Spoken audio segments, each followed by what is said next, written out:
This video is about having clean energy now. It has nothing to do with hydrogen fuel cells, lithium, heavy metals, or other dangerous or toxic substances. It's also not about solar or wind. Those technologies are renewables only. They're dependent on specific environmental conditions. The power cell plates under this motor and this motor as well are a clean energy source. They do not need to be charged. They won't burn, freeze, explode, or crack open. Although these are partially electrochemical, they have an extremely long lifespan, and they're non-toxic, which are both not similar to common batteries. They're also not like the old limited copper zinc, the salt-based hobby batteries. Everybody's seen those for years and years, I'm sure. These provide a great amount of surface area, and they're made of heavy plates that'll absolutely last for decades. So there's a big difference there, and especially with the graphite plates too. I know there's a lot of well, quote-unquote battery people out there attempting to develop new storage technologies, and really that's great. I mean, we need those storage technologies, but unfortunately that's their only use, is storage. They're not an energy source, but these are. I've fabricated a lot of different cell plate configurations for our machines and kits, and standalone energy source devices for people that just wanted to run something continuously. These two here are long-term experiments that I've constructed in the past to prove that it's completely possible to do. So what you're looking at is both energy source and load on both within each device. In order to operate continuously, there's one major rule of thumb that people just are unfortunately ignoring, and that is that the device must not demand the motor or lights or whatever you're running, and you want to run continuously, it must not demand greater than 1/3 of the cell or cell module's typical regenerated output. The top 1/3, that's what you want to deal with.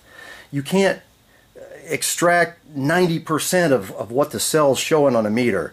If you do, it's just going to decline and decline and decline. If you stay within that top 1/3 or even smaller, like 1/4, but 1/3 is the safe zone. If you stay within that, it will run continuously. It's best really when the cells produce just slightly more output than that 1/3 factor that's required, but that way it causes you the need to reduce the input to the device, and then it's like this guaranteed insurance that the thing is just going to run and run and run. This little dual coil motor here is now into its 4th year of continuous 24/7 operation without any servicing or adjustment or slowing down. I set this potentiometer, it's a 100K ohm potentiometer. I set it once and I haven't touched it since. And this has never slowed down. It's just the same, and like I said, it's into its 4th year of continuous operation 24/7. The single 6-inch square cell plate running this motor is part of version 1 of the initial experimental cells. I had to use the variable resistor to reduce the current. It was just, it could have ran on maybe 1/4 of that size or half that size as far as the plates.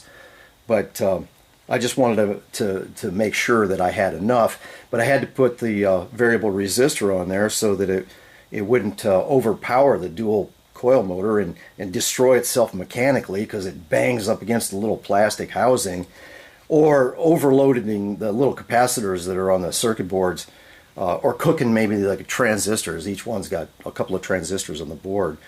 So the larger experiment here actually uses two 12-inch square cell plates that are connected in series, and that's kind of as an overkill amount of energy source. I really could have done it with a single plate. It probably would work fine, but I wanted to make sure that it would keep running for at least 2 or 3 decades or longer. I just don't know at this point, or until the coil units wear out, or maybe even there's a ball bearing on this little shaft. It's no little pinwheel thing. It's you can lift this, you can move it around.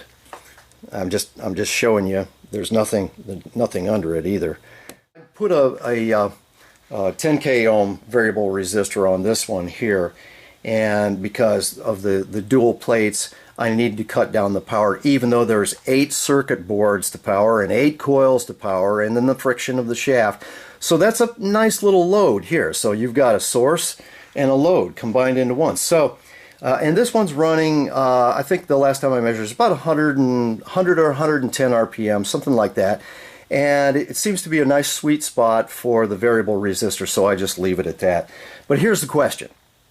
If 1 square foot cell can run this motor continuously for many years, what do you think 100 times that might be able to do?